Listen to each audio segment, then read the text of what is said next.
Alhamdulillahi Rabbil Alamin. Wassalatu wassalamu ala ashrafil anbiya'i wal mursalin Sayyidina wa maulana Muhammadin wa ala alihi wa itratihi wa ashabihi ajma'in. Ashhadu an la ilaha illallah wahdah la syarikalah wa ashhadu anna sayyidana wa habibana Muhammadan abduhu wa rasuluh wa safiyuhu min khalqihi wa habibuh أدى الأمانة وبلغ الرسالة ونصح الأمة وكشف الله به الغمة اللهم صل وسلم وزد وبارك على سيدنا ومولانا محمد وعلى آل سيدنا محمد أما بعد. Alhamdulillah, syukur kita kepada Allah Subhanahu Wa Taala. Dengan keizinan daripada Allah, kita dapat bertemu pada malam yang berbahagia ini untuk sama-sama kita menyambung pembacaan kitab Bahrul Mazi karangan Syekh Muhammad Idris Ibni Abdul Rauf Al-Marbawi rahimahullahu subhanahu wa ta'ala, wa nafa'anna Allahu bi'ulumihi wa ulumi masyayikhihi wa talamizatihi wa qurra'i Bahril Mazi wa sairi musannafatihi wa syurrahiha, Allahumma amin. Alhamdulillah, syukur kita kepada Allah. Dengan izin Allah kita dapat berada pada malam yang berbahagia ini untuk sama-sama kita membaca bahagian-bahagian akhir pada juzuk yang pertama. Bahagian akhir juzuk yang pertama. Kitab ini ada 22 juzuk. Kitab ini ada 22 juzuk. Cuma dari segi cetakannya 2 juzuk digabung jadi 1 jilid. Jadi kalau kita tengok dia ada 11 jilid, tetapi sebenarnya dia ada 22 juzuk karangan Syekh Muhammad Idris Ibni Abdul Rauf Al-Marbawi. Alhamdulillah, hampir setahun 2 bulan pejam celik, datang tak datang dan sebagainya, kita berjaya jugalah.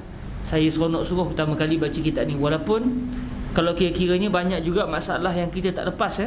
Ada beberapa masalah yang menjadi terus tanda soal yang akan diselesaikan dalam usaha tahqiq akan datang. Ada masalah-masalah yang kita tak selesai, ya imma kerana tak jelas apa yang ingin dimaksudkan oleh Syekh Al-Marbawi, ya imma kerana ada beberapa kalimah yang tak difahami, ya imma kerana kalau kita rujuk kitab fiqh pun tak selesai juga, tak berapa faham lagi, kerana tidak sempat untuk kita murajaah dengan para guru kita di sini. Tapi kita teruskan juga, kerana kalau tidak, kitab ini tidak akan dibaca oleh kita selaku Azhari, sebab ia bukan muqarrar di Al-Azhar. Dalam masa yang sama, setelah kita mempelajari kitab ini banyak kelebihan, menghimpunkan banyak masalah-masalah fiqh yang pengarang mengambil terus daripada 2 sumber utama, iaitu daripada kitab Al-Um dan juga daripada Syarhun Nawawi ala Sahih Muslim, atau logo dikenali dengan nama Al-Minhaj fi Syarhi Sahih Muslim Ibn Al-Hajjaj. Jadi Alhamdulillah, sedikit demi sedikit kita hari ini akan berada pada juzuk yang terakhir. Kita akan baca dan kita akan meneruskan, terus masuk ke juzuk yang kedua. Kita akan terus masuk ke juzuk yang kedua pada hari ini. Kita baca takat mana yang dapat, dan kita akan terus masuk pada juzuk yang kedua, iaitu Abwabus Salah. Sebelum ni berkenaan dengan At-Taharah, lama sungguh pembahasan dia tentang masalah haid nifas sampai kat seminggu 2 kita di situ. Jadi hari ini kita akan baca takat mana yang mampu, dan semoga majlis ini terus diberkati oleh Allah. Maknanya kalau direzekikan Allah, kita ada lagi 21 kali kambing kena sembelih lah. Kan? Jadi mungkin dalam tempoh 6 tahun 7 tahun lagi khatamlah kitab ni kan. Sahabat pun akan belajar lama lagi. Yang nak ambil master, nak ambil PhD, mungkin setiap seorang dia letak cita-cita nak duduk sini dalam 10 tahun paling kurang. Jadi sempatlah untuk sama-sama kita hayati kitab ini. Sebab kalau kitab ini dihayati secara baik dan berjaya ditahqiq dengan baik, ia akan memberikan satu peluang untuk masyarakat kita di Malaysia memahami perbahasan fiqh secara baik. Yang menjadi timbul kadang-kadang masyarakat di Malaysia menjadi Wahabi dan sebagainya adalah kerana tidak ada yang boleh membantu mereka mendalami ilmu dengan baik. Alhamdulillah, kita ada kitab-kitab Arab, tapi kita nak mengajar kitab Arab kepada masyarakat, dia agak jadi tergendala kadang-kadang. Kita tak sempat merajah. Jadi pembacaan kita kepada masyarakat Malaysia tu kadang-kadang pembacaan biasa. Dulu awal-awal saya ingat lagi di surau masjid tu lebih kepada ceramah umum. Mutaakhir ni alhamdulillah orang minat pada baca kitab. Jadi kitab ini adalah kitab yang sangat baik. Cuma kalau baca setahun sekali, kalau kita baca sebulan sekali di masjid, insya-Allah lah setengah jam sebelum kiamat tu dan khatam. Maknanya kitab ini kalau baca sebulan sekali, yalah bolehlah baca sekurang-kurangnya masyarakat mengenali. Tapi kalau dengan target untuk menguasai dengan baik dan untuk dikhatamkan kitab ini, dia perlu dibaca per hari. Sebagaimana yang dibuat oleh Syekh Yusri bin Rushdi Al-Hasani di masjid beliau, dibaca saban hari sedikit kitab hadis, akhirnya dalam 2-3 tahun dapat khatam. Cuma nak kuasai kitab ini memang satu cabaran, kerana ditulis dalam gaya bahasa lama, ditambah pula dengan beberapa kalimah-kalimah yang kadang-kadang kita tidak dapat memahami secara baik pada hari ini. Cuma kita masih ada peluang dengan adanya generasi tua di kampung Lubuk Merbau secara khusus ataupun di Kuala Kangsar secara umum, yang mereka ini akan menjadi sumber kita dalam memahami kalimah-kalimah.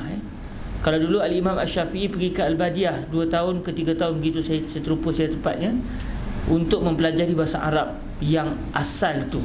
Maka oleh kerana kitab ini ditulis dengan gaya bahasa lama, maka orang-orang tua kita di Lubuk Merbau itu adalah merupakan kamus yang masih hidup, yang akan terus boleh memberikan bantuan kepada kita dalam memahami kitab ini. Kalau generasi itu tak sempat kita jumpa, maknanya kita akan la'alla al-musannif arara bi hadzal kalimah makna kaza wa kaza. La'alla je lah, tidak bitahaqquq wal tayaqqun. Baik, kita masuk kepada masalah yang ke-586 daripada perbahasan bab majaa fil baul yusibul ard, bab yang membicarakan tentang kencing yang menimpa bumi. Ada orang buang air di atas tanah, lantas daripada hadis yang ke-126 daripada kitab ini, Syekh Khidr Al-Mambawi mendatangkan hadis daripada Sunan At-Tirmizi yang menerangkan bahawa baginda Nabi mengajar sangat jelas dengan mudah, ambil air, dicurahkan ke atas tempat yang terkena air kencing tersebut, lantas air yang dicurah itu akan menenggelamkan najis yang berada di atas muka bumi masuk ke dalam perut bumi. Maka ketika itu permukaan bumi sudah menjadi suci. Baik, masalah yang ke-586. Bismillah wassalatu wassalamu ala sayyidina wa habibina Muhammadir Rasulillah wa ala alihi wa itratihi wa ashabihi wa man walah. Qala al-musannif al-Syekh Muhammad Idris ibni Abdul Rauf al-Marbawi rahimahullahu subhanahu wa ta'ala, wa nafa'ana Allahu bi ulumihi wa ulumi masyayikhihi wa talamizatihi wa qurra'i bahril madhi wa sa'iri musannafatihi wa syurrahiha, Allahumma amin. 586 masalah tidur dalam masjid haruskah tidak? Masalah tidur dalam masjid haruskah tidak? Agak aneh masalah ni sebab kalau kita tengok dalam hadis yang didatangkan, tak ada cerita pasal tidur. Dan saya memang tak baca di rumah, kita baca tu kat sini. Jadi nak terkejut pun terkejut di sinilah. Tak faham pun tak faham kat sini. Sebab kalau baca di rumah, takut tak terbaca satu, yang kedua takut tak boleh nak baca di sini. Sebab dah tahu dah di mana bahagian yang akan menyebabkan saya tak mampu nak baca. Jadi biar terkejut di sini terus. Jadi kalau tengok masalah kita, hadisnya cerita tentang kisah seorang Arab Badawi yang datang ke masjid Nabi sallallahu alaihi wasallam, salat bersama dengan Nabi. Selesai beliau salat bersama dengan Nabi, beliau berdoa, Allahumma arhamni wa Muhammadan wa la tarham ma'ana ahada. Kemudian beliau buang air kecil dalam masjid. Lalu para sahabat nak pergi ambil beliau, nak buah di luar masjid lah. Lantas dihalang oleh baginda Nabi, minta supaya si lelaki ini buang air kecil terlebih dahulu. Selesai itu barulah Nabi minta supaya dituangkan air. Tiba-tiba Syekh Idris mendatangkan masalah tidur dalam masjid haruskan tidak, yang mana sahihnya ada kaitan dengan hadis yang kita baca. Jadi agak aneh. Kita lihat di manakah kaitannya dengan masalah yang sedang kita pelajari ini. Kata Nawawi radhiyallahu taala anhu, harus di sisi kita maknanya di sisi mazhab al-Imam Asy-Syafi'i radhiyallahu taala anhu, yajuzu indana, maknanya itu gayanya mungkin, yajuzu indana. Bila Syekh al-Imam An-Nawawi sebut perkara itu, maknanya inda Asy-Syafi'iyah, harus di sisi kita tidur di dalam masjid. Okey, harus di sisi kita tidur di dalam masjid. Banyaklah hadis-hadis lain. Contoh Sayyidina Ali bin Abi Talib sendiri pernah tidur dalam masjid setelah beliau ada sedikit salah faham dengan Sayyidatuna Fatimah Az-Zahra. Lalu Sayyiduna Ali bin Abi Talib karamallahu wajhahu alaihi salam radhiyallahu taala anhu ardah keluar daripada rumah dan pergi ke masjid. Sebelah-sebelah lah kan, kira-kira bukan jauh sangat pun, sebelah-sebelah je kan, rumah Sayyidatuna Fatimah, kemudian terus ke masjid, sebelah-sebelah je kan. Semuanya sekarang ni dalam masjid Nabi. Jadi bila Rasulullah pergi ke rumah Sayyidina Ali, tanya kepada Sayyidatuna Fatimah, mana Sayyidina Ali? Sayyidina Fatimah kata tak tahu, mungkin masjid. Akhirnya Nabi dapati Sayyidina Ali sedang tidur di dalam masjid. Lalu Sayyidina Rasulullah SAW membuang debu-debu yang berterbangan di atas badan Sayyidina Ali, dalam keadaan Sayyidina Rasulullah sebut kum aba turab, kum aba turab, kum aba turab, bangunlah wahai bapa kepada tanah. Sebab kebetulannya masa tu angin tiup semua, tidur tak sedar, badan penuh dengan debu Jadi di sini juga menunjukkan bahawa Sayyidina Ali tidur dalam masjid tanpa ditegah oleh baginda Nabi. Okey. Tapi kenapa di Malaysia ini tak boleh tidur dalam masjid? Baik, adakah ini satu percanggahan dengan hadis Rasulullah SAW? Dan ini adakah menunjukkan Malaysia ini negara yang tidak mengamalkan sunnah? Okey. Jadi ketika itu kita kena sedar, tidur dalam masjid bukan wajib. Siapa tak nak tidur dalam masjid, tidak masalah.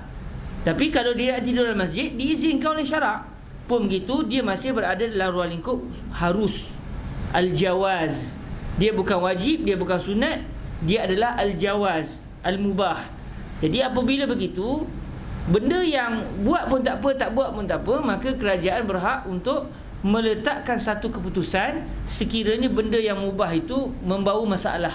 Contoh, kalau tidur dalam masjid, jadikan bukan dekat tidur, sambil-sambil tu dia mencuri barang.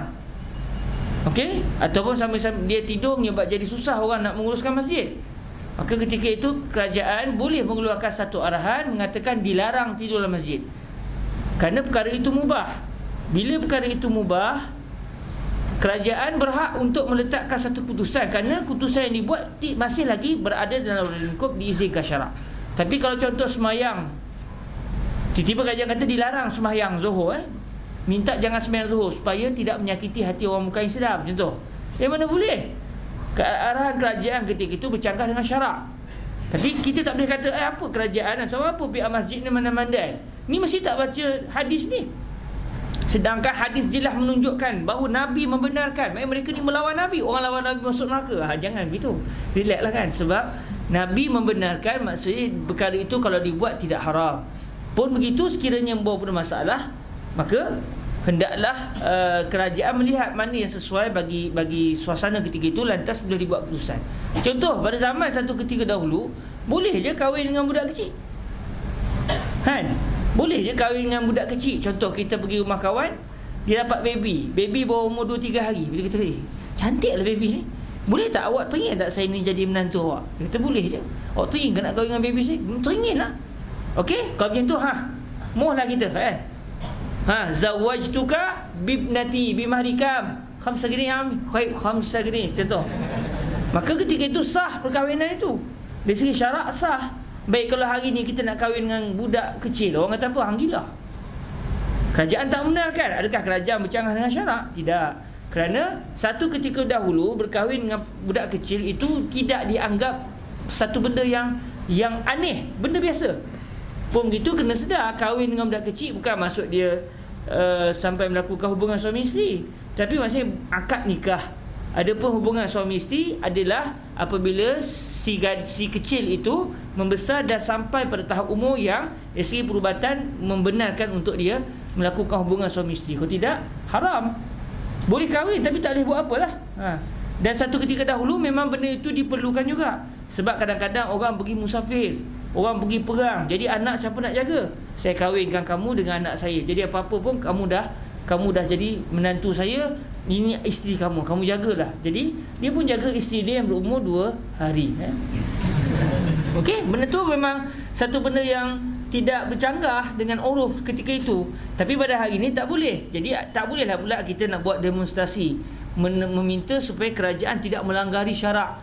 Kerana syarak mengizinkan, kenapa kamu mengharamkan?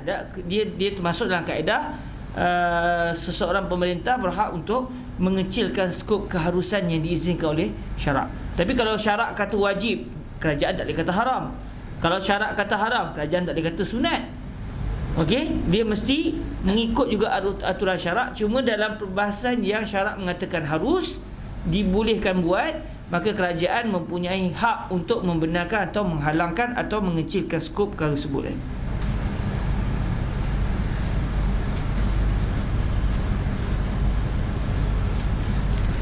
Baik, kata Nawawi radhiyallahu taala anhu, harus di sisi kita tidur di dalam masjid telah menas akan dia oleh Imam Syafi'i di dalam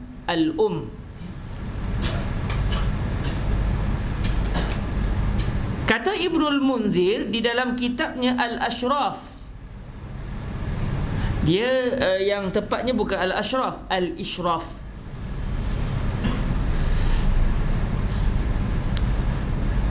Tapi mungkinlah ke ejaan masa tu ke apa, semua orang tak nak buat titik bawah, takut susah ke, wallahu alam, dia eja begini. Tapi kitab itu Al-Ishraf, Al-Ishraf. Ada kitab ni dicetak, boleh kalau siapa search internet ada kitab ni. Bagi yang tak ada duit lah, yang ada duit boleh beli terus, dan boleh beli 2 juzuk, boleh beli dua ni. Satu beli untuk dia, satu lagi hadiahkan kepada saya atau ke Ruak Jawi. Kata Ibnul Munzir di dalam kitabnya Al-Ishraf, telah memaafkan tidur di dalam masjid itu oleh Ibnul Musayyab. Boleh juga dibaca Ibnul Musayyib. Cuma kata Fadilatul Syekh Yusri bin Rushdi, ulama hadis tetap baca Ibnul Musayyab. Walaupun beliau sendiri tak setuju dipanggil Ibnul Musayyab. Beliau marah kalau orang panggil beliau Ibnul Musayyab. Beliau kata Ibnul Musayyib. Cuma kata Fadilatul Syekh Yusri bin Rushdi, ulama hadis tetap panggil juga Ibnul Musayyab, supaya jangan lepas ini orang salah faham. Rupanya ada 2 orang perawi, seorang bernama Ibnul Musayyib, seorang bernama Ibnul Musayyab. Jadi takut orang salah faham, sedangkan orangnya sama. Ditetapkan, dikekalkan juga memanggilnya dengan gelaran Ibnul Musayyab. Walaupun beliau sendiri lebih suka dipanggil Ibnul Musayyib. Musayyab ni maknanya anak kepada seorang yang ditawan, yang kena tawan, yang jadi tawanan perang. Jadi beliau suka panggil Ibnul Musayyib, anak kepada orang lelaki yang menawan, bukan yang kena tawan. Okey, telah memaafkan tidur di dalam masjid itu oleh Ibnul Musayyab dan Al-Hasan, iaitu Al-Hasan Al-Basri, dan Atha dan Asy-Syafi'i. Ini adalah nama-nama para ulama mujtahid satu ketika dahulu. Cuma mazhab-mazhab mereka tidak berkekalan panjang. Yang kekal sampai kepada kita hanyalah dalam 4 nama ini adalah Al-Imam Asy-Syafi'i sahaja. Walaupun di sana pelbagai lagi mujtahid mutlak yang pernah wujud dalam sejarah Islam, Imam Lais. Tapi yang sampai kepada kita hanyalah 4 mazhab yang masyhur itu. Dalam mazhab Ahlussunnahnya ada 4 mazhab yang masyhur itu. Dan telah berkata Ibnul Abbas,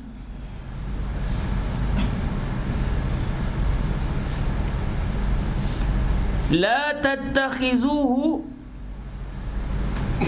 marqidan ataupun marqadan. Kita tengok saya tepatnya bunyi macam mana.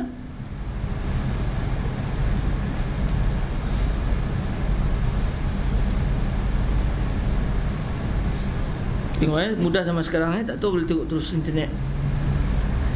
Marqad, marqid, marqad, saya rasa marqad. Kawan-kawan nak isytihad macam mana?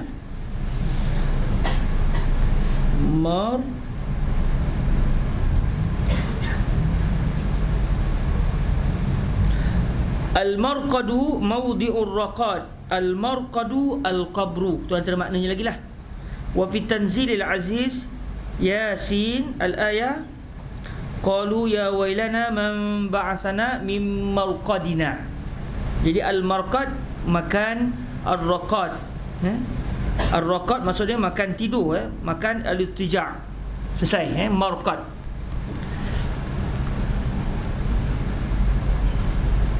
Sebab dia isim apa? Isim makan, marqadun. La tattakhizuhu marqada. Maksud dia la tattakhizu al-masjida marqada. Artinya jangan mengambil sekalian kamu akan masjid itu tempat tidur. Jangan jadikan masjid itu sebagai tempat tidur. Namun pada zaman Nabi sendiri, kalau kita lihat di sana ada ahlu suffah, yang mereka ini memang yabituna wa yanamuna wa yajlisuna wa ya'ishuna dakhila masjid Rasulullah sallallahu alaihi wa alihi wasallam. Cuma Sayyidina Abdullah bin Abbas tidak bersetuju untuk kita menjadikan masjid sebagai tempat tidur, melainkan kalau ada di sana keunzuran. Contoh macam ada ahlu suffah pada zaman baginda Rasul, allazina lam yakul ladaihim baitun wala marqadun wala fajalasu fil masjid wa namu wa batu fil masjid wa at'amahumur rasul sallallahu alaihi wa alihi wa sahbihi wa baraka wasallam. Dan diriwayatkan daripadanya iaitu daripada Sayyidina Abdullah bin Abbas, bahawasanya berkata ia, jika engkau tidur di dalam masjid itu kerana sembahyang, maka tiada mengapa. Dia solat maghrib, contoh lepas sembahyang maghrib dia mengantuk sangat, dia tidur sekejap nak tunggu sembahyang isyak, okey, tak ada masalah. Dan telah berkata Al-Auza'i, ini juga nama salah seorang ulama mujtahid satu ketika dahulu, yang beliau ada mazhab beliau sendiri, makruh tidur di dalam masjid, makruh tidur di dalam masjid. Dan kata Malik, tiada mengapa tidur di dalam masjid bagi orang-orang dagang, iaitu orang-orang yang tidak ada tempat penginapan, dia datang bermusafir, contoh pergi buat haji, buat umrah. Zaman dulu mana ada hotel-hotel, jadi bolehlah bagi mereka ini untuk tinggal dalam masjid. Sebab dari satu sudut, walaupun pada zaman Nabi ada ahlu sufah yang tinggal dalam masjid, namun apabila zaman semakin besar, orang makin ramai, masjid kalau penuh dengan orang, tidur apa semua bersepah, jadi menampakkan suasana yang tidak elok dalam masjid.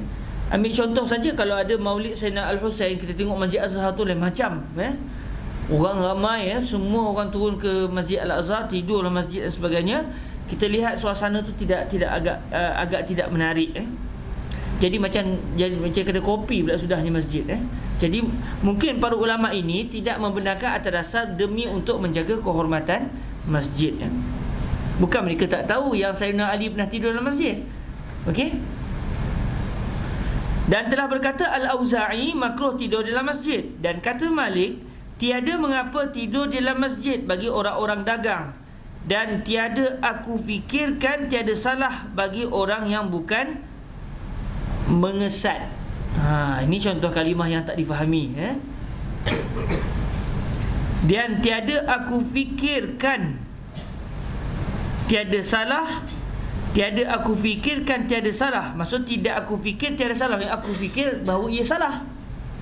Nafyun nafi isbat. Tiada aku fikirkan akan tiada salah, maksud dia aku berpendapat bahawa ia adalah salah.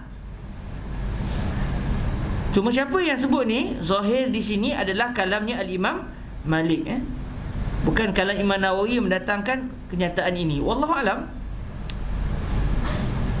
Imam Nawawi di atas lagi, di awal-awal lagi, kemudian didatangkan pendapat Ibnu Muzir dan Al-Ashraf, kemudian dinukilkan juga pendapat ulama lain.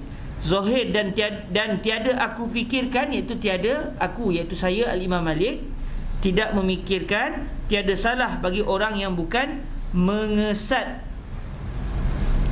Apa dia mengesat ni kawan-kawan? Kita cuba tengok sikit dalam kamus dewan kalau ada. Orang Perak ada ke mengesat benda? Yang kita tahu mengesat tu lah mengesat ingoi, mengesat apa tu kan? Apa maksudnya?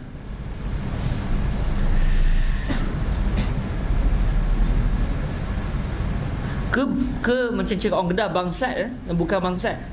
Bangsat. Jangan salah faham, bangsat ni bukannya dia datang jauh lah. Bangsat,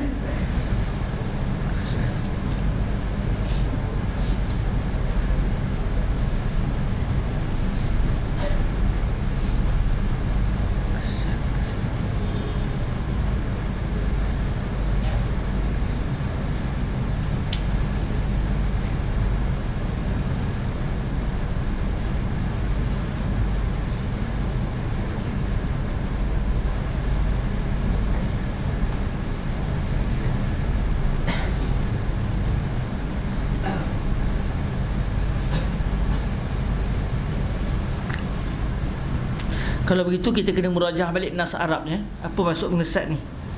Yang bukan mengesat. Tapi saya berat artinya, ya imam sebenarnya Syekh nak tulis yang bukan bangsat. Bangsat kalau ikut lahjah orang Kedah ataupun mungkin di lahjah beberapa tempat, iaitu yang dia bukan orang asal, lepas tu akhirnya dia meninggal ke tempat asal dia, tinggal di tempat tu. Contoh kita kata dia ni main bangsat tang ni. Bukan bangsat cakap KL tu, bangsat berbah tu bukan. Jadi ya imam kita kena murajaah balik apakah maksud kalimah mengesat ini. Adakah dia memang Syekh nak tulis mengesat atau tertulis mengesat? Asalnya tulis bangsat, huruf ba bukan huruf mim. Wallahu alam. Ala kulli hal kita akan murajaah balik apakah maksud kalimah ini. La'alla sawab bangsat. Ataupun mungkin mengesat tu ada kalimah lain cuma takat saya cari ni tak ada semuanya tak ada makna yang kena dengan apa yang kita sebut ni.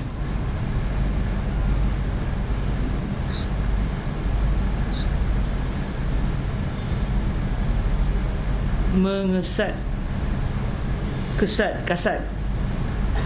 adakah kasat? Kasat mata, nyata wujud, lain macam pula mungkinlah la'allahu bangsat yang bukan bangsat tapi ala kulli kita akan murajaah baliklah. Bila kita nak murajaah tu? Ketika kita tahqiq nanti insya-Allah. Bila tahqiq nantilah kan.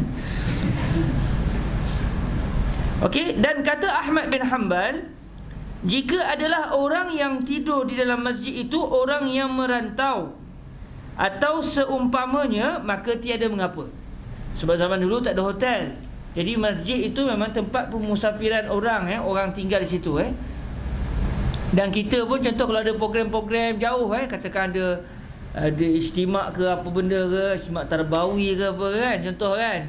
Kat Malaysia sana bila pergi ke mana-mana nak cari hotel duit tak ada, mana lagi masjid kan. Beriktikaf lah masjid. Jadi masjid sampai ke hari ni pun kalau ada program-program yang besar, orang Malaysia kadang-kadang dia akan menjadikan masjid sebagai tempat dia beristirahat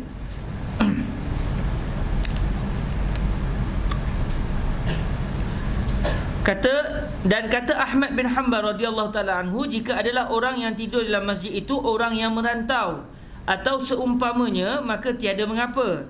Dan jika hendak dibuat masjid itu tempat tidur tengah hari tempat tidur tengah hari atau bermalam, maka tiada boleh. Itu sebab masjid tu dah jadi rumah dia ke macam tu, tempat dia tidur pula. Memang dia nak tidur malam, dia di situ Dia bekerja, mana tidur masjid dia tak boleh lah tu Tapi dulu, cerita orang tua-tua dululah kan, kalau dulu dalam masyarakat Minangkabau tu memang bila budak-budak dah balik tak dibagi duduk rumah budak-budak lelaki semua kena pergi tidur di masjid dan membesar dalam masjid Tapi sekarang ni tak adalah. Orang Minang pun dah tak nak pergi masjid dia pergi surau Okey. Dan jika hendak dibuat masjid itu tempat tidur tengah hari atau bermalam, maka tiada boleh. Tapi untuk orang merantau bolehlah. Orang merantau setiap sekejap je.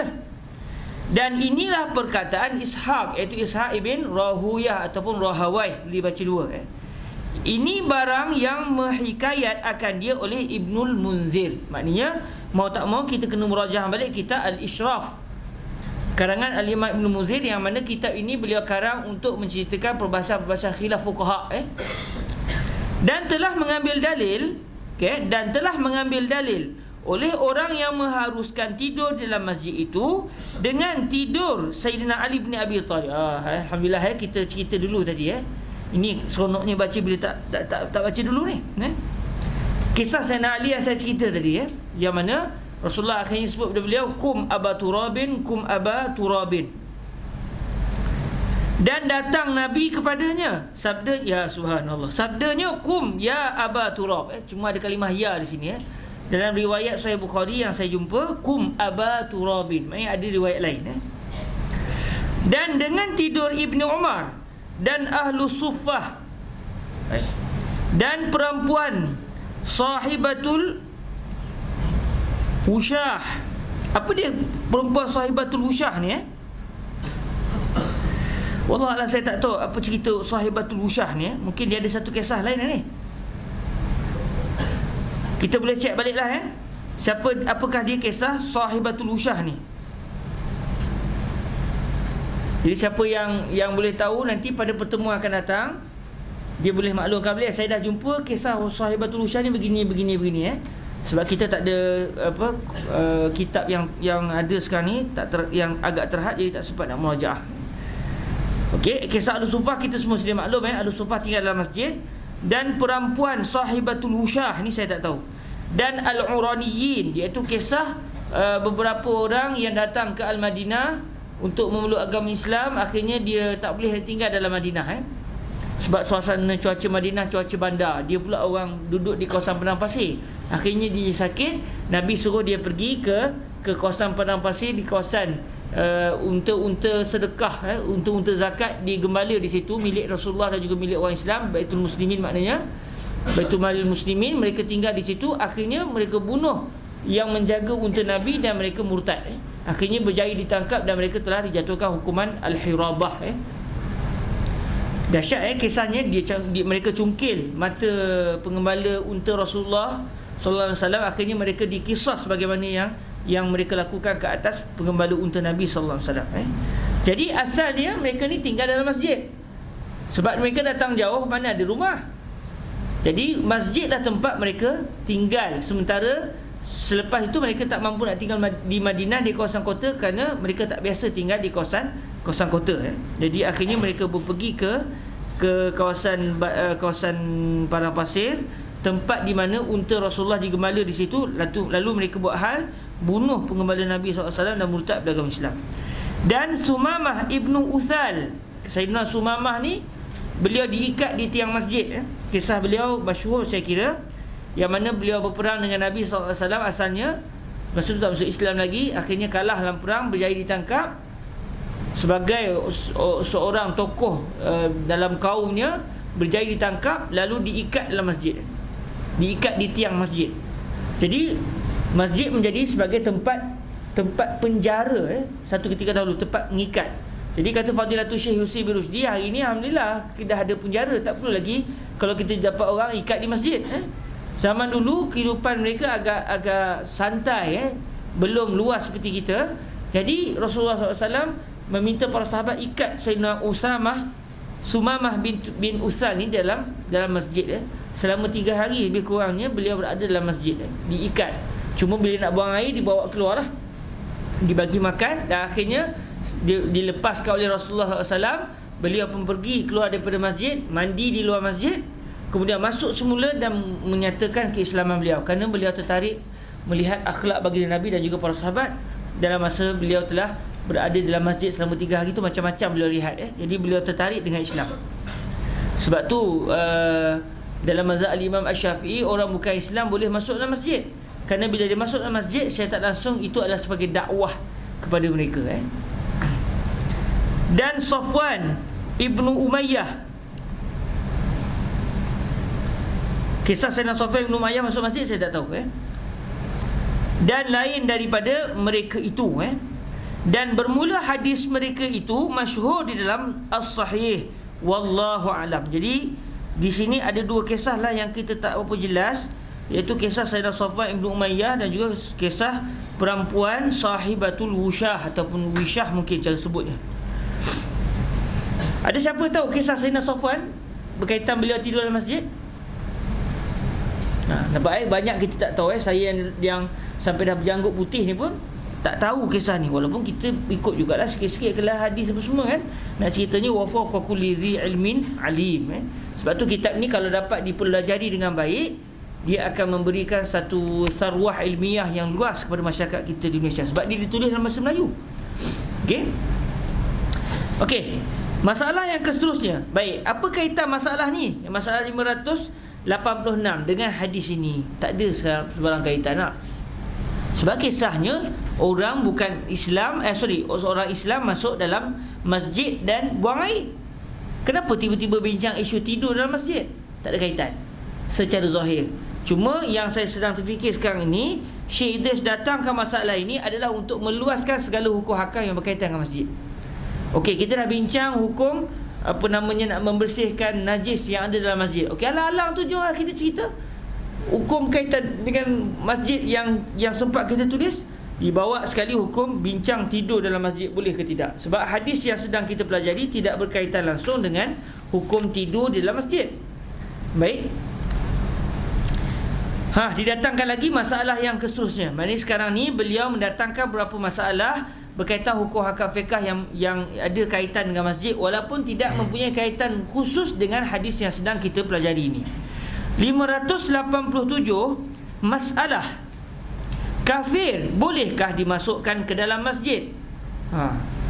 Mazhab Syafi'i kita boleh dengan izin orang Islam, dengan izin orang Islam. Ya saudaraku, seperti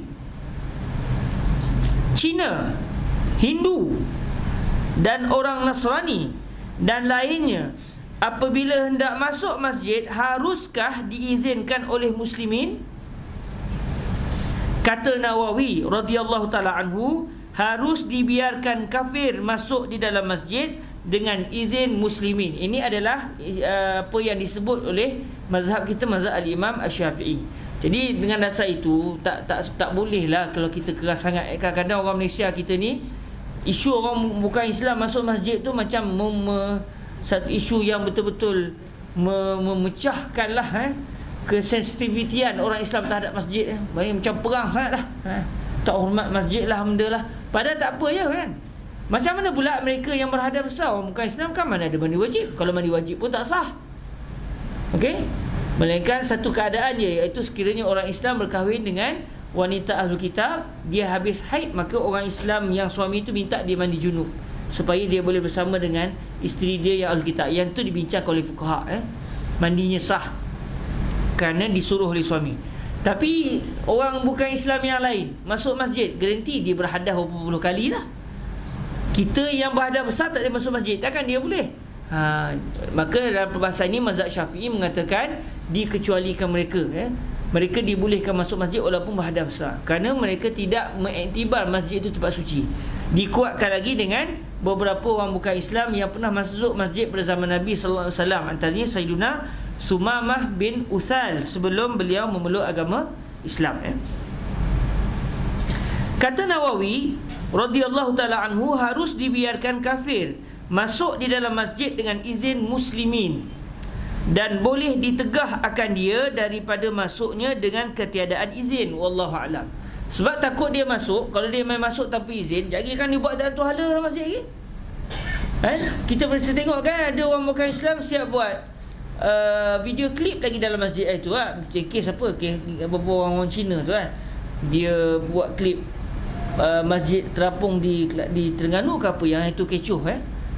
Dia boleh berlari melompat-lompat dalam masjid tanpa minta izin tu. Takkan siap masjid izin kan? Mesti tak minta izin tanpa sedar. Jadi kalau tidak diizin, kalau tidak diletakkan syarat keizinan, takut mereka akan masuk dan membuat onar di dalam masjid. Tapi kalau diizinkan, mereka akan masuk dalam masjid secara tertib. Kalau kita tengok Al-Azhar, alhamdulillah ramai orang masuk Islam dengan sebab mereka masuk dalam masjid. Jadi benda ni yalah, di Malaysia setakat ni tak ada lagi tak boleh masuk dalam masjid. Kalau boleh masuk pun tak boleh masuk sampai ruang solat. Ruang solat tak boleh masuk. Sedangkan ia bukan maknanya asal mazhab kita. Tapi mungkinlah kerajaan ataupun masyarakat Malaysia nampak itu yang sesuai di Malaysia. Tapi kalau kita nak ubah pun masih tidak bercanggah dengan syarak.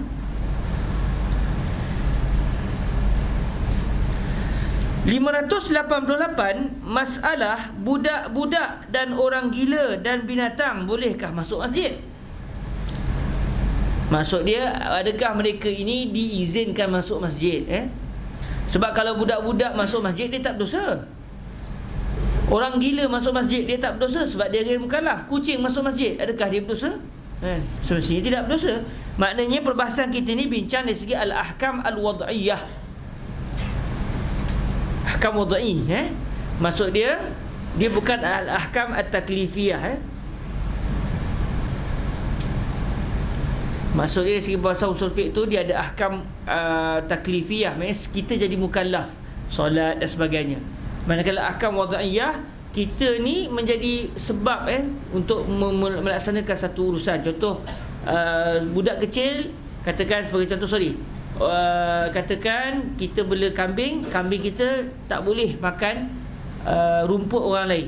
Tiba-tiba kita tak jaga elok, akhirnya kambing kita masuk dalam kebun orang makan. Akhirnya tuan punya kebun kata awak kena bayar lah. Dia kata bukan saya makan, saya bukan mukallaf kan. Saya mau mukallaf lah, betul lah, tapi saya tak buat. Yang buat dia, kambing saya. Jadi orang tu jawab balik, memanglah saya tahu kambing tu yang makan, tapi masalahnya awak yang tuannya.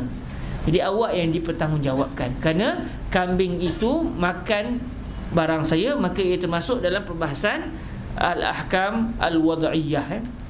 Sama lah sebagai contoh, satu orang tidur, dia tidur tiba-tiba dia tertidur, dia tidur asak, dia tidur atas double decker tu, dia terjatuh atas laptop kawan dia, pecah laptop tu.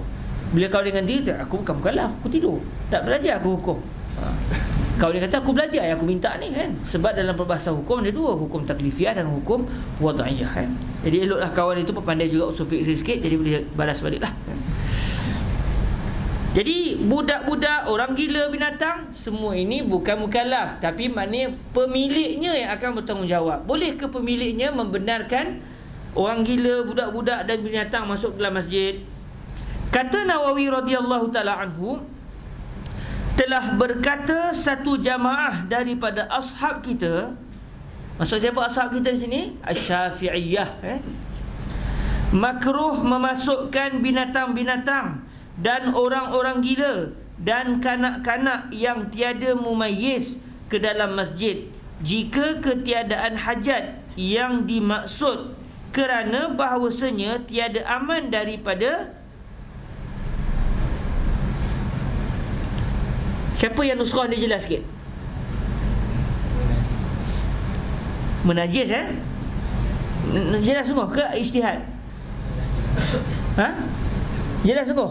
Boleh saya tengok? Bukan tak percaya. Nak yakin? Wah, ya, cantik nusrah ni Darul Fikri Saya beli yang tabak Halabi tak sejelas gini Menajis tabak sahabat kita jelas sungguh Jadi siapa yang tabaknya tak jelas boleh jelaskan. Menajis.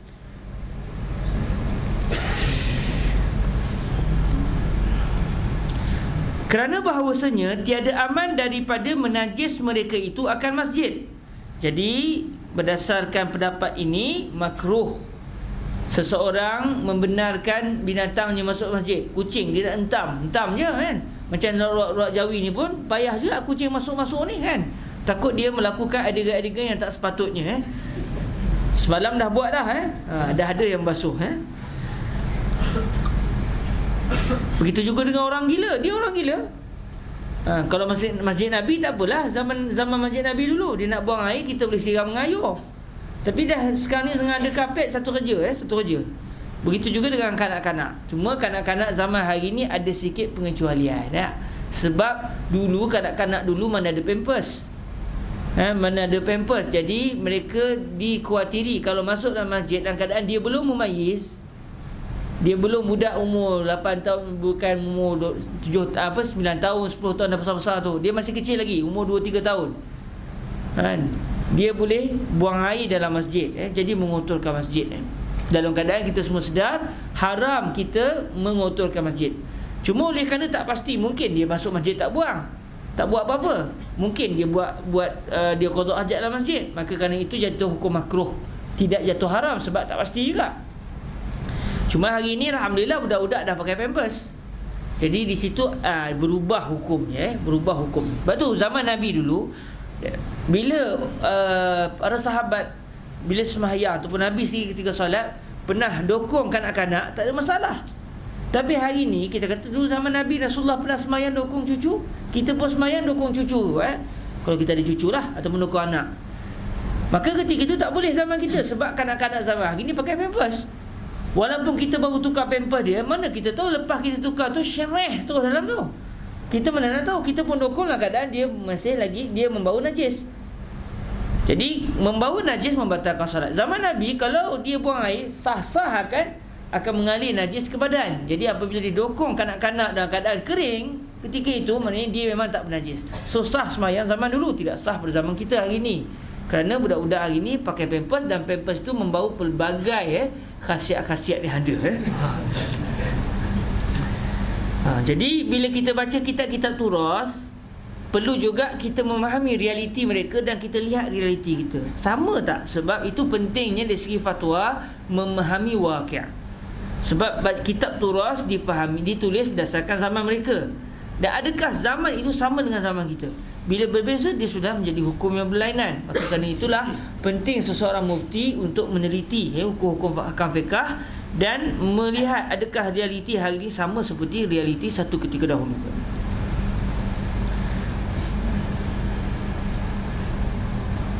Contoh dari segi masalah hukum khitan perempuan, khitanul inas. Hukum khitan dalam mazhab kita sunat orang perempuan khitan. Mari ke Syekh Ali Jumaah, Syekh Ali kata haram khitan perempuan. Kita nak kata apa? Kalau orang yang tak ada akhlak, dia kata mengarut ulama ni. Jelas-jelas dalam kitab dia dulu mazhab Syafi'i kan. Takkan dia tak mesti jumpa. Ya imam tak baca buku, ya imam dia sengaja lawan mazhab fuqaha. Tak ada pun yang kata haram. Contohlah kalau saya tak belajar, tak mendalami perbahasan ini secara dalam. Cuma dalam mazhab kita kata sunat, tiba-tiba Syekh Ali kata haram. Orang yang tak ada jiwanya, nanti dulu, relax dulu. Dia akan cepat kata narut. Tapi orang yang ada sedikit dia perasaan hati, dia takkan mereka ni boleh keluarkan pendapat sembrono.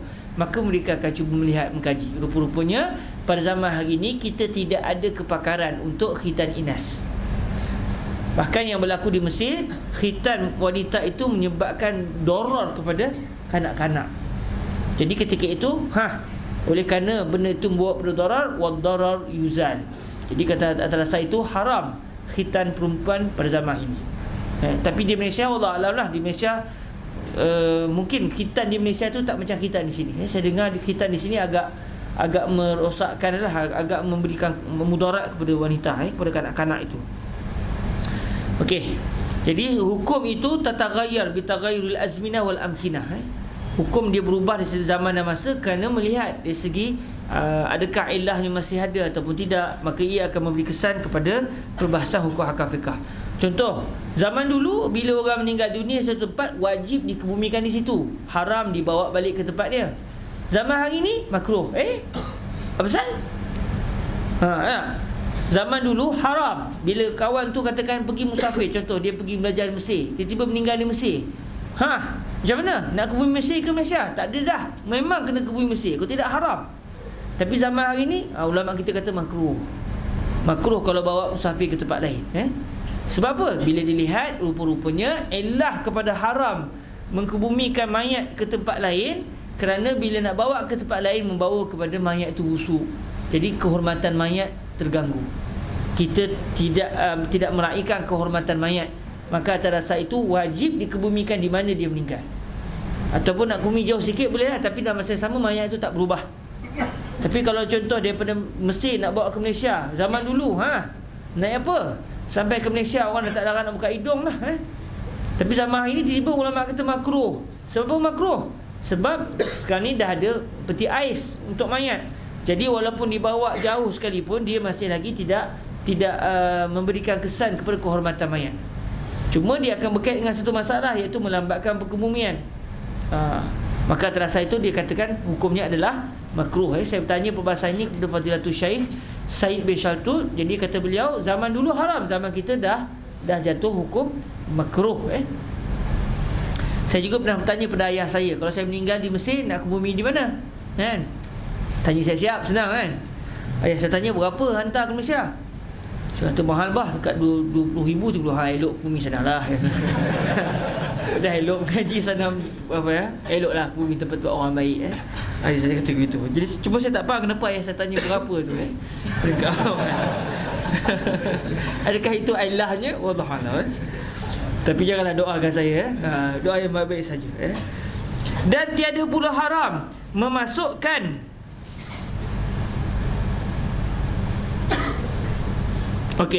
dan tiada pula haram memasukkan apa? Memasukkan yang tadi ni lah, budak-budak, orang gila dan binatang. Atas apa? Kerana bahawasanya Nabi SAW tawaf ia di atas untanya. Tawaf atas unta maknanya dengan unta-unta Nabi bawa masuk dalam masjid. Kata para ulama kita, ini menunjukkan unta Nabi itu unta terlatih. Kalau unta kita, kalau kita ada unta lah, silap kan, tawaf kali pertama tu dah jadi kuning dah tempat tawaf, dia bantai macam-macam. Menunjukkan unta Nabi SAW itu unta terlatih. Walaupun masuk dalam masjid tidak mengotorkan masjid, tapi Nabi membawa unta Nabi masuk dalam masjid, menunjukkan bahawa tidak haram membawa binatang masuk dalam masjid. Kerana binatang ghalibnya akan mengotorkan juga, tapi Nabi bawa juga, menunjukkan tak ada masalah. Tapi bagi para ulama yang mengatakan tak boleh, mereka akan mengatakan unta Nabi terlatih. Unta kamu macam mana? Binatang kamu macam mana? Kan?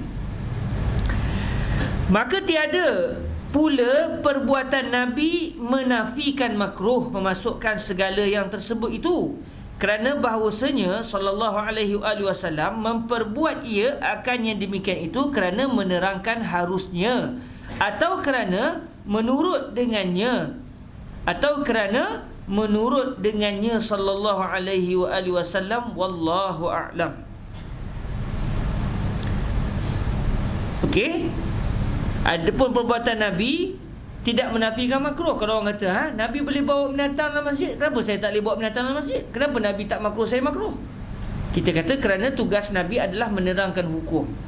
Jadi apabila Nabi membawa binatang ke dalam masjid, menunjukkan bahawa binatang tidak haram. Tetapi apa sebenarnya hukum bawa binatang?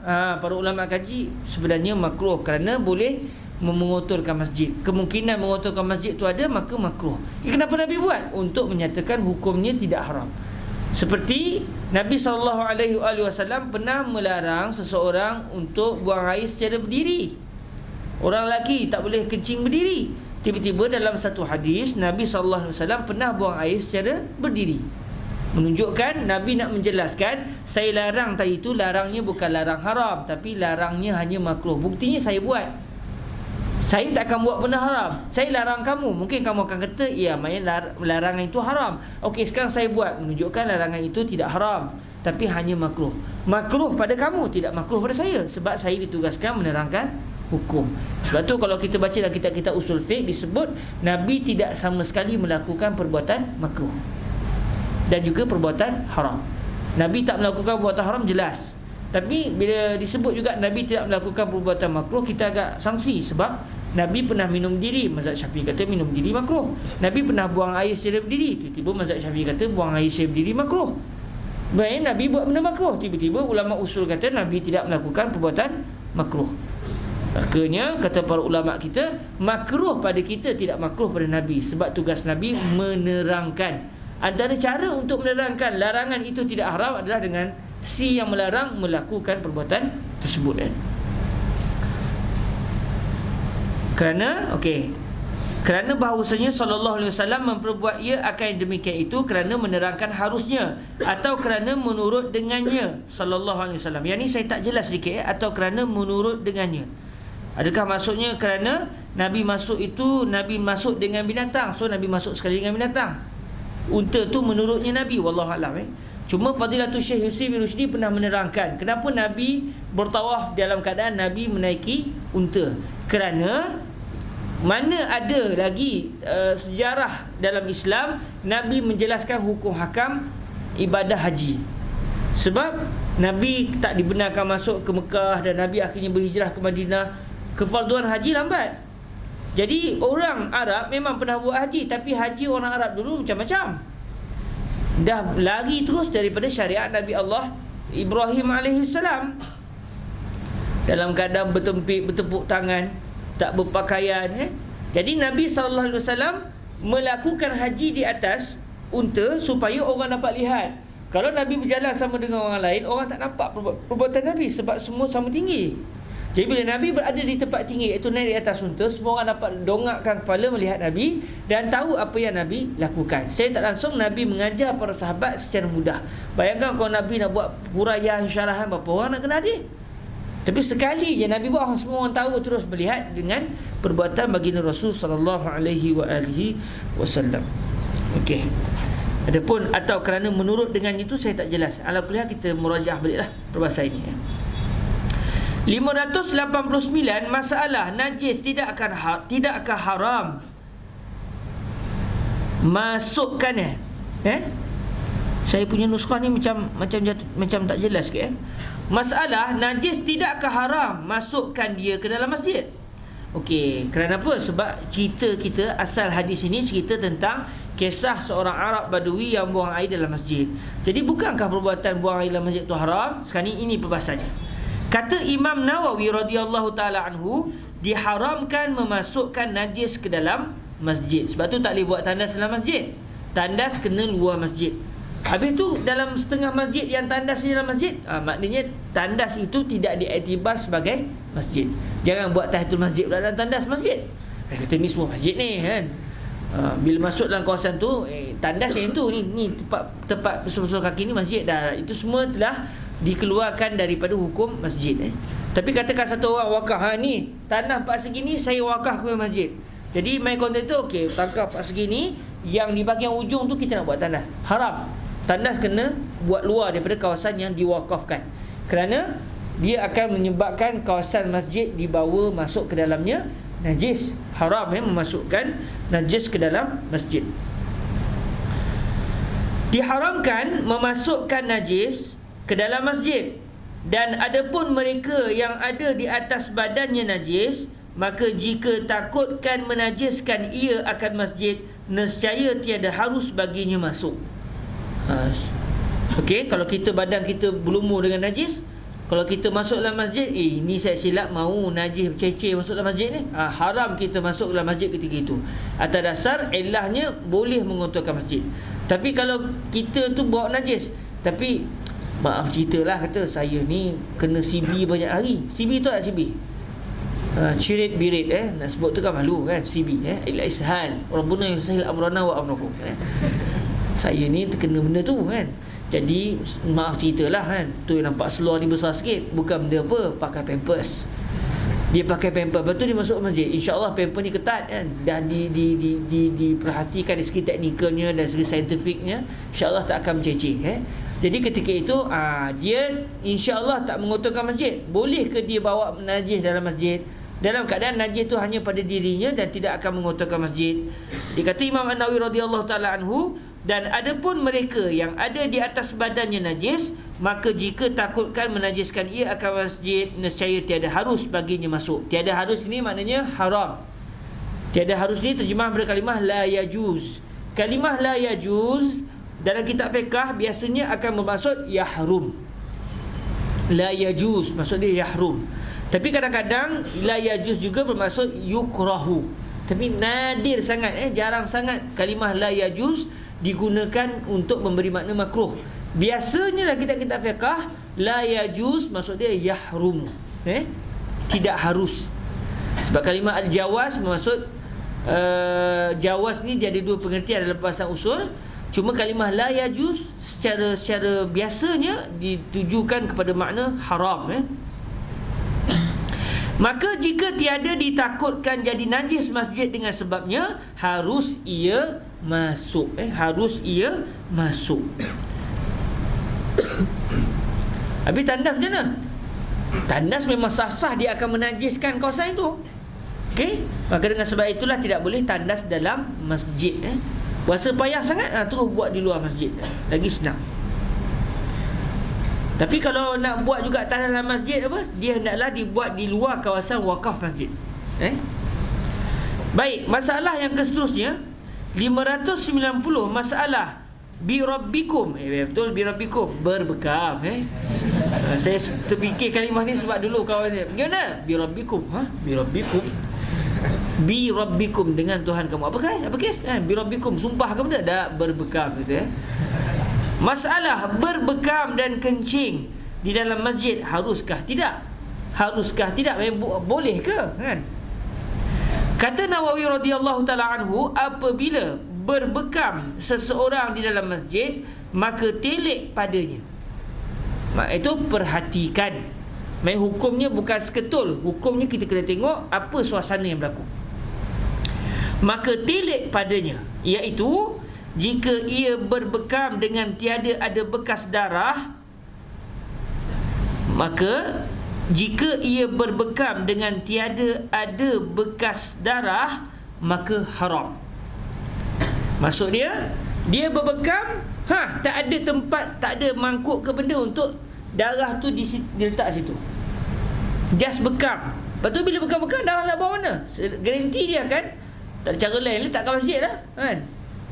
Dia tak ada bekas. Kalau kita orang bekam, biasanya dia akan bekam, lepas tu dia ada bekas darah tu dia akan lap dengan ni, lepas tu dia akan letak dalam tong sampah ke apa semua. Jadi ada bekas. Jadi kalau ketika itu tak haram lah, sebab dia tidak mengotorkan masjid. Tapi kalau tak ada, tisu benda pun tak ada, lepas bekam dah macam mana? Tak apalah, kita celik sekejap masjid, jadi kita bersihkan balik. Yang tu yang jadi haram Sebab masjid tidak boleh kita kotorkan dengan najis ataupun dengan benda kotor yang lain. Ada tak hidung macam tu, segan tak hidung celik kat masjid, InsyaAllah nanti 2-3 hari nanti dah kering, saya ambil balik Haram, sebab walaupun tai hidung itu bukan najis, tetapi dia adalah benda kotor. Jadi mengotorkan masjid adalah haram. Mengotorkan masjid adalah haram. Beludah dalam masjid haram. Berbuang kahak dalam masjid adalah haram. Okey.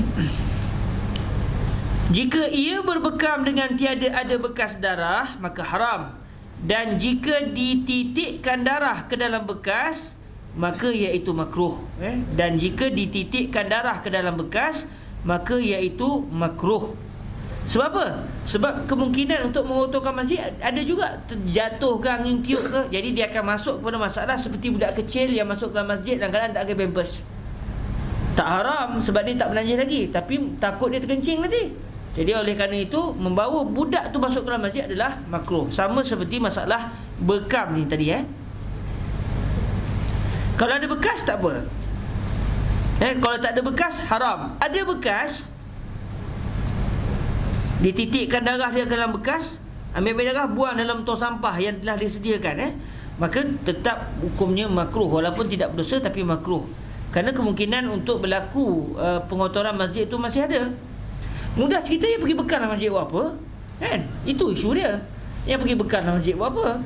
Dia kata, saya nak bekal Ustaz, nak ambil berkat. Banyaklah berkat kau Dan ada pun kencing di dalam masjid, di dalam bekas, maka padanya 2 wajah. Macam mana pula? Maksud dia, sebagai contoh satu orang zaman dulu tandas tak ada. Tandas zaman dulu pula, kata Fadilatul Syekh Yusri, tandas zaman dulu al-hammam, kita kata hammam lah, dia dulu panggil apa? Khala ataupun mirhab. Itu adalah satu lubang yang digali. Kemudian setiap kali orang nak buang air akan buang di situ. Dan lubang tu jauh daripada kawasan penempatan. Jadi mungkin dia kena berjalan kurang setengah jam. Nak buang air, dia berjalan ke setengah jam, dia buang situ, buang air ke apa semua, kemudian dia balik. Orang lain pula ke situ juga. Itu je, itu maknanya bendanya. Maknanya tak ada dalam rumah. Lepas tu bila nak buang air besar, dia akan pergi ke situ. Kalau buang air kecil tengah malam macam mana? Konsep zaman Nabi dulu, mereka akan sediakan satu bekas. Jadi siapa nak buang air, buang dalam bekas tu, besok pagi bawa buang.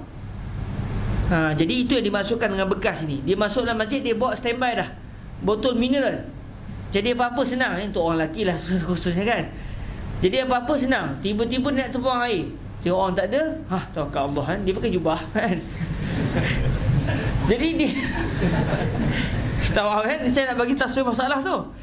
Dia buang air dalam masjid juga, tapi dia buang dalam bekas. Dia bukannya pergi buang atas tanah masjid, dia bukan pergi hentam di lantai masjid. Jadi macam mana perbahasan hukumnya? Okey. Ada pun kencing di dalam masjid, di dalam bekas, maka padanya 2 wajah. 2 wajah di sini, 2 pendapat.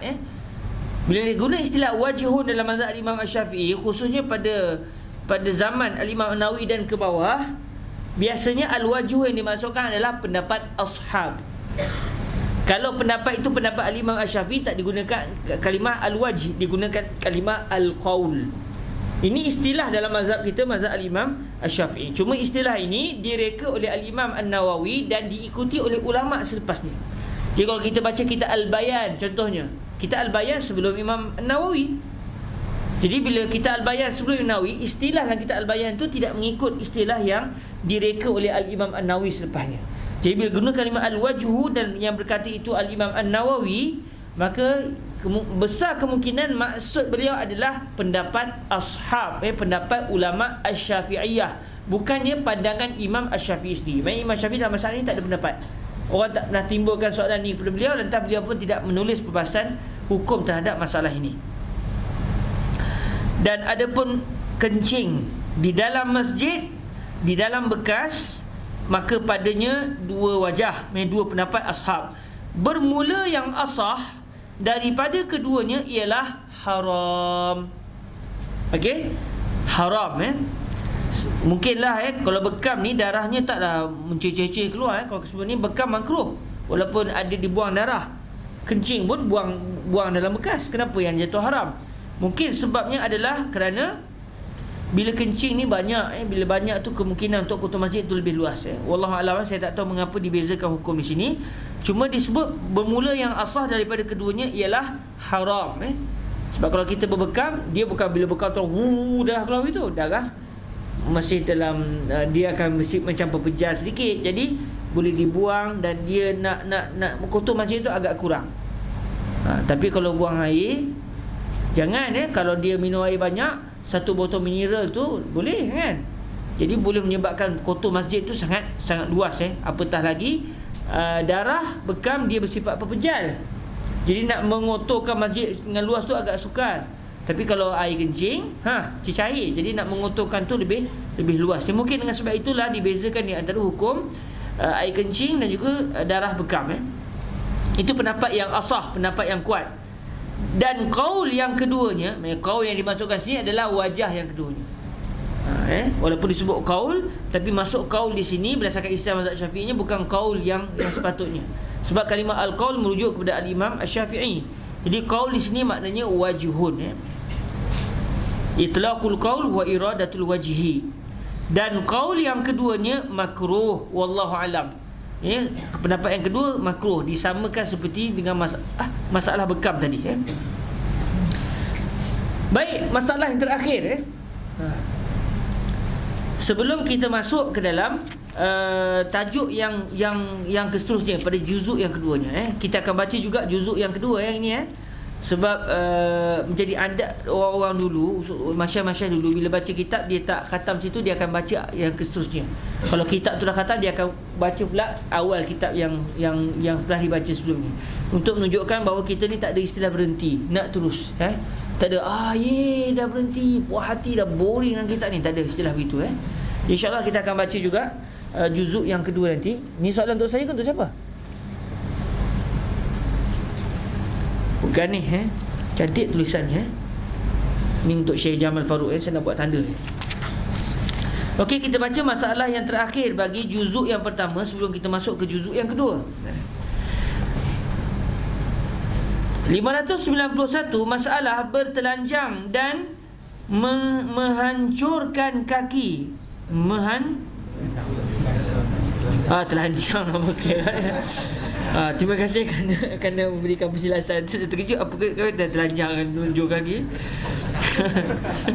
Bertelentang itu bahaya kalau baca seseorang. Okey. Masalah bertelentang. Tidur telentang. Maknanya telentang, tidur telentang. Dan menghancurkan kaki, melunjurkan hancurkan tu namanya zahir sini melunjurkan kaki. Dia tak duduk bersila tapi dia meluruskan kaki dia ke depan. Bertelentang dan menghancurkan kaki ke dalam masjid dan menyapu sampahnya, dan menyapu sampahnya, apa hukumnya? Ini tak ada kaitan dengan hadis yang kita pelajari, tapi macam kita sebut tadi, sekarang Syekh Idris akan mendatangkan beberapa hukum fiqah yang berkaitan dengan hukum masjid. Kata Nawawi radhiyallahu taala anhu, harus seseorang itu tidur telentang di dalam masjid dan harus menghancurkan kaki. Kita tengok sekejap, betul ke saya ijtihad itu menghancur ke tu? Rasanya itu dah. Sebab dalam bahasa dia panggil mad dari jelahu. Ni kita tengok sekejap. Ada orang Perak ke biasa guna ke? Senang sikit. Hancur. Ada biasa guna hancur. Itu lunjur. Ni hanjur Kita pun tahu untuk orang kita orang Lubuk Lombok berbau orang Sungai Peh. Hanjur. Hunjur.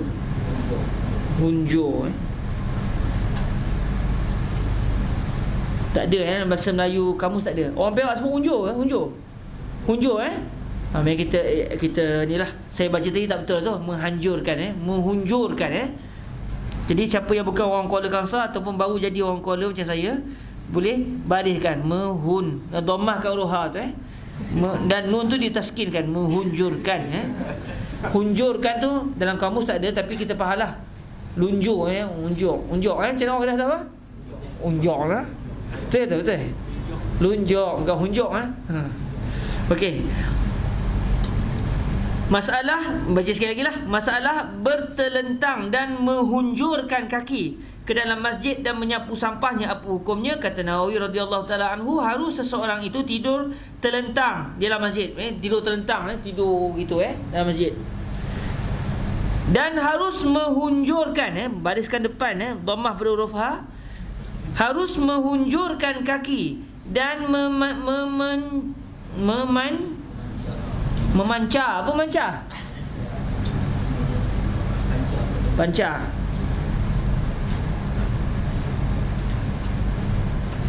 Ya betul tapi saya tak faham apa kaitan Kau tak boleh buat macam ni ke?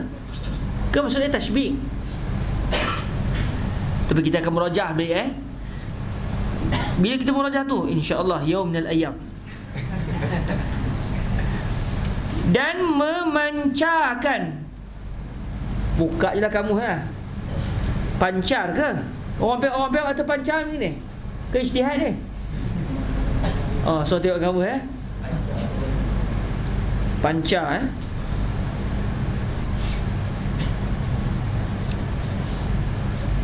Pancar awalan 5 Sanskrit.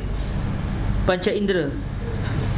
Pancar kelima-lima tangan. Main pancar berlawan kekuatan dan memulih-mulih jari.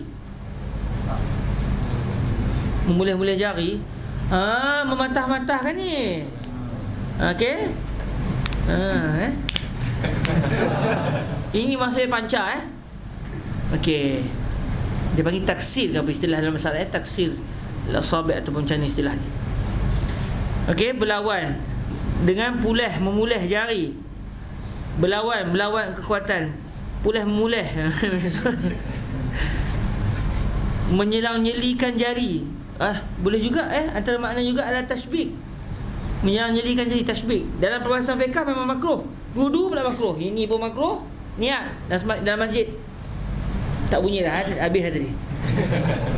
Ataupun ni tasbih juga makruh dalam masjid dalam masjid makruh, iaitu sebelum solat dan juga ketika solat. Adapun setelah solat maka diizinkan oleh syarak, kerana berdasarkan hadis Sahih Bukhari bahawa Nabi pernah selepas solat Nabi buat tangan begini. Nabi pernah berbaring, Nabi berbaring pada satu batang kayu dan Nabi takkan tangan begini. Jadi menunjukkan berlaku tasbih. Jadi segi perbahasan fiqahnya, sebelum nak pergi masjid makruh kita tasbih tangan, sebab ni macam tak ada benda. Cuba khusyuk sikit ini cini-cini pula nampak dia tu orang yang tak macam tak bersemangat. Dia jumpa orang besar dia ke? Apa khabar awak? Apa khabar tuan? Kan nampak macam tertib sikit lah. Jadi masa semayang juga makruh tasbih Ala kulli hal, untuk memastikan apa maksud memancar di sini, adakah ia dengan maksud tasbih atau maksud mancar di sini adalah dengan maksud ni patah-patahkan tangan ni, kita akan murajaah balik nas al-Imam An-Nawawi radhiyallahu taala anhu. Tu lebih jelas kita tahu tu apa maksud beliau. Berat hati saya tasbih. Si bahasa fiqh ni. Biarlah kuliah mungkin salah, mungkin betul, tak apalah. Okey. Dan memancarkan, memang makruh juga memancarkan jari, kerana beberapa hadis yang sahih yang masyhur pada yang demikian itu daripada perbuatan Rasulullah sallallahu alaihi wa alihi wasallam. Harus seseorang itu tidur dan harus menghunjurkan kaki dan memancarkan jari. Sedangkan masalah tasbih itu makruh. Jadi apakah maksud memancarkan ni? Memang saya tak faham betul Memancarkan lagi, ada tak makna yang lain yang kena dengan hukum makruh dengan hukum harus? Memancar jari, memulah-mulahkan jari, kemudian main pancar ni, tak tahu benda apa ni. Memancarkan, menyatukan, menyelit-nyelikan. Mungkin harus yang dimasukkan di sini adalah harus dengan maksud adamul ismi. Adamul ismi, tidak berdosa. Sebab kalimah al-jawaz dalam peribahasa usul ada dua. Akhirnya kena sebut juga Kadang-kadang al-jawaz tu maksud dia buat tak berdosa, tinggal pun tak berdosa. Itu salah satu hukum yang 5 tu. Ma la yusabu ala fi'lih wa la yu'aqabu ala tarkih. Kadang-kadang kalimah al-jawaz juga digunakan untuk memberi maksud adamul ismi in fa'altah. Jadi kalau itu maksud dia, al-wajib juga al-jawaz. Kerana kalau kita buat perbuatan wajib tak berdosa, kita buat benda makruh tak berdosa, kita buat benda sunat tak berdosa, kita buat benda harus tak berdosa. Maka kalimah al-jawaz ketika itu dia akan masuk 4 hukum ni. Haram tidak termasuk dalam al-jawaz kerana kalau kita buat dosa. Jadi di sini moga-moga al-jawaz yang dimaksudkan adalah adamul ism. Tapi kalau kita nak dalamkan lagi, walaupun dia adamul ismi in fa'altah, walakin law fa'alnahu inna hadzal fi'la makruh, rubbama hadza huwa qasdul imam. Ala kullin nahnu sanuraji' al-kitab insyaallah. Bila dalam kitab Bahrul Maziz berkata Nawawi, insyaallah itu adalah kalamnya Imam Nawawi dalam Syarhun Nawawi ala Sahih Muslim. Nanti insyaAllah ada rezeki, nanti kita beli Syarhun Nawawi ala Sahih Muslim senang. Jadi apa-apa kita boleh murajaah. Bila siapa nak beli tu, kita tunggulah insan-insan dermawan. Jadi kalau siapa nak keluar tu nanti letakkanlah $10, $20 ditabung tu untuk kita beli kitab. Payah kitab tak ada, kita nak beli duit tak ada. Okey, kerana beberapa hadis yang sahih yang masyhur pada yang demikian itu daripada perbuatan Rasulullah sallallahu alaihi wasallam. Nabi pernah menghunjurkan kaki, Nabi pernah tasbih. Tapi mematah-matahkan jari saya tak nak dengar lagi, Nabi tak nak jumpa lagi lah. Tapi tasbih memang Nabi pernah lakukan. Adapun bertelentang tu saya tak pernah dengar Nabi pernah tidur terlentang dalam masjid. Wallahu a'lam. Mungkin perbuatan sahabat yang Nabi tak kata apa. Jadi dia nisbah kepada Nabi juga. InsyaAllah bukan. Okey. Adapun menyapu sampah masjid dan menyucinya dan membersihnya, maka ialah sunat, akan sebagai sunat muakkad. Kerana beberapa hadis yang sahih lagi yang masyhur, wallahu alam. Kalau ada sampah dalam masjid, buanglah. Sampah, tapi bukan kotoran. Tapi kalau kotoran, wajib kita membuangnya. Wajib membuangnya. Contoh ada najis, kena buang. Tapi kalau kotor, contoh kita tengok situ ada sampah-sampah, ambillah, buang. Kalau tak nak buang pun tak dosa. Tetapi yang buang akan mendapat pahala. Wallahu alam.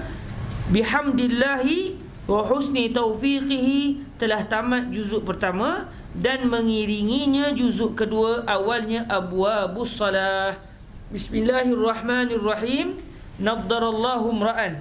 Muka 3. Juzuk yang seterusnya, naddarallahu mra'an sami'a maqalati fawa'aha fa'addaha kama sami'aha, hadithun syarif. Bismillahirrahmanirrahim. Abwabus salah. Bismillahirrahmanirrahim. Abwabus salah an Rasulillahi sallallahu alaihi wa alihi wasallam. Bermula segala bab sembahyang inilah tempatnya. Haza wa sallallahu wasallam ala sayyidina wa maulana Muhammadin wa ala alihi wa sahbihi wa baraka wasallam.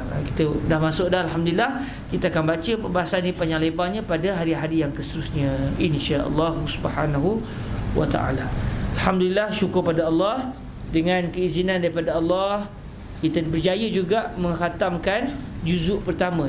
Baru Mazi kan banyak, nak tunggu khatam semua sekali nak bila? Dalam keadaan kita juga teringin nak khatam banyak kali kan. Jadi alhamdulillah kita dah khatam juzuk yang pertama, dan ini sebagai taufik daripada Allah. Betul dah kata Syekh Nawawi, bi husni taufiqihi.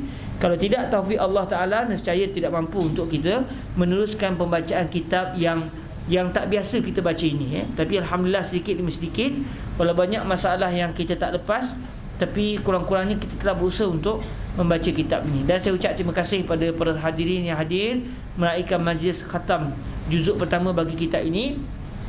Semoga Allah Ta'ala menjadikan majlis ini barakah dan memberi kesan yang baik kepada kita semua, insya-Allah Subhanahu Ta'ala. Dan sebagai sebagai rasa seronok kita, marilah sama-sama kita menghadiahkan Al-Fatihah kepada Fadilatul Syekh Muhammad Idris Ibni Abdul Rauf Al-Marbawi yang telah bersusah payah menghasilkan kitab ini untuk kita baca dengan mudah. Moga-moga apa yang kita lakukan ini mengalir pahala kepada beliau, lantas beliau gembira dengan kita. Lalu bila gembiranya orang saleh, maka akan turun pula rahmat dan keberkatan Allah buat kita yang menggembirakan. Jadi mari sama-sama kita menghadiahkan Al-Fatihah ke atas ruh Fadilatul Syekh Muhammad Idris Ibn Abdul Rauf Al-Marbawi. Semoga Allah menyampaikan baca Al-Fatihah kita kepada beliau, dan Allah menggembirakan hati baginda Rasulullah SAW dan juga para ulama yang telah menurunkan, menyambung-nyambung hadis ini sehingga sampai kepada beliau, kepada Syekh Idris Al-Marbawi, lalu sampai pula kepada kita. Al-Fatihah. A'udzubillahi minasyaitonirrajim. Bismillahirrahmanirrahim. Alhamdulillahirabbil alamin, arrahmanirrahim, maliki yaumiddin. Iyyaka na'budu wa iyyaka nasta'in. Ihdinas siratal mustaqim, siratal ladzina an'amta 'alaihim ghairil maghdubi 'alaihim waladdallin. Amin. Saya mohon kemaafan di atas masa yang agak terlewat juga kita kita berhenti agak lewat hari ini. Mohon maaf sekiranya mengambil masa. Sudah hampir 10.45, mohon maaf. Dan insya-Allah kita sediakan jamuan, tapi taklah jamuan yang dahsyat-dahsyat sangat Minta maaf lah kita tak dapat nak sediakan jamuan yang dahsyat-dahsyat Ala kulli hal, sahabat-sahabat berpadalah dengan apa yang ada Kalau jamuan tu biasa-biasa, saya mohon maaf lah kepada semua. Kalau luar biasa tu, apa hati lah Kita tunggulah apa yang berlaku. Dan sebagai orang kata, untuk kita sama rasa gembira dan mempunyai hubungan ikatan ruh dengan Fadilatul Syekh Idris Al-Marbawi, saya rasa tak layak sebenarnya, tapi kita nak supaya kita ni ada hubungan dan ada kaitan. Wa kullu sababin wa nasabin munqati'un yaumal qiyamah illa maka min sababi wa nasabi. Semua sebab dan nasab itu terputus, tidak berguna di hari kiamat, melainkan sebab dan juga nasab yang berkaitan denganku, katanya Nabi sallallahu alaihi wasallam. Jadi kitab ini tidak diketahui adakah Syekh Idris membacanya kepada sesiapa. Kerana beliau hidup lama di Mesir, sekitar 60 tahun beliau tinggal di Mesir. Kemudian barulah beliau pulang ke Malaysia, dan tak lama lepas tu beliau meninggal dunia. Cuma kitab ini, kitab Bahrul Mazi ini telah diserahkan oleh Syekh Idris Marbawi kepada Ustaz Khalid Abdul Rahman. Ustaz Khalid Abdul Rahman Ustaz Khalid bin Abdul Rahman ni sekarang ni berada di Kuala Kangsar, di Lubuk Merbau. Dulu ada beberapa orang sahabat kita anak kepada Ustaz Khalid bin Abdul Rahman Dan Ustaz Khalid bin Abdul Rahman ni dua pupu kepada bapa mertua saya.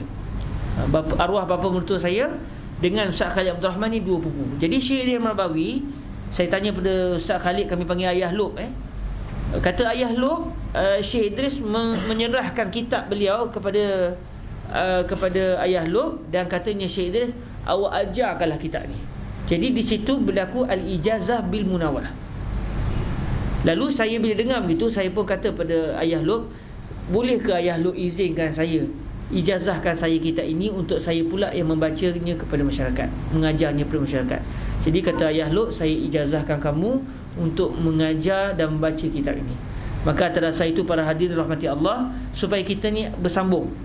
Cuma pesan saya, kalau sahabat ada peluang pergi ke Kuala Kangsar nanti, boleh jumpa dengan Ayah Lop dengan Ustaz Khalid bin Abdul Rahman, agar sahabat-sahabat dengan Syekh Idris lebih dekat.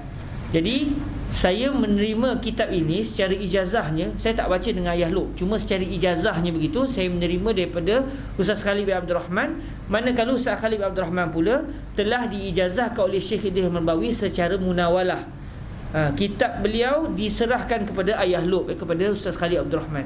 Jadi atas dasar itu, saya yang tidak punya kemahiran ini dan tidak punya sebarang kelebihan ini, cuma atas dasar supaya kita ni ada hubungan dengan pengarang, mungkin sahabat tak ada kesempatan, jadi saya mengijazahkan kepada yang hadir untuk meriwayatkan kitab ini. Saya mengijazahkan kepada yang hadir untuk meriwayatkan kitab ini kepada generasi yang seterusnya, kepada sahabat-sahabat yang lain, dengan ijazah khasah. Saya mengijazahkan kitab Bahrul Mazi kepada para hadirin dengan syarat untuk para sahabat membaca kitab ini, perlulah sahabat-sahabat mempelajari secara baik mazhab al-Imam Asy-Syafi'i, supaya sahabat-sahabat tidak tersalah di dalam menghuraikan kitab ini. Adapun dari segi meriwayatkan, maknanya kita bersambunglah dengan Fadilatul Syekh Idris bin Marbawi. Kalau sahabat ambil daripada saya, maknanya sahabat melalui saya melalui Ustaz Khalid Abdul Rahman, Ustaz Khalid terus kepada pengarang Syekh Idris Al-Marbawi. Ajastukum jami'an bi Bahril Mazi wa huwa syarhu mukhtasar sahih Tirmizi, wa ana arwihi an Syekh Ustaz Khalid bin Abdul Rahman wa huwa yarwihi ijazatan wa munawalatan an Syekh Al-Musannif Al-Syekh Idris Ibni Abdul Rauf Al-Marbawi. Ajastukum jami'an insyaallah azza wa jalla.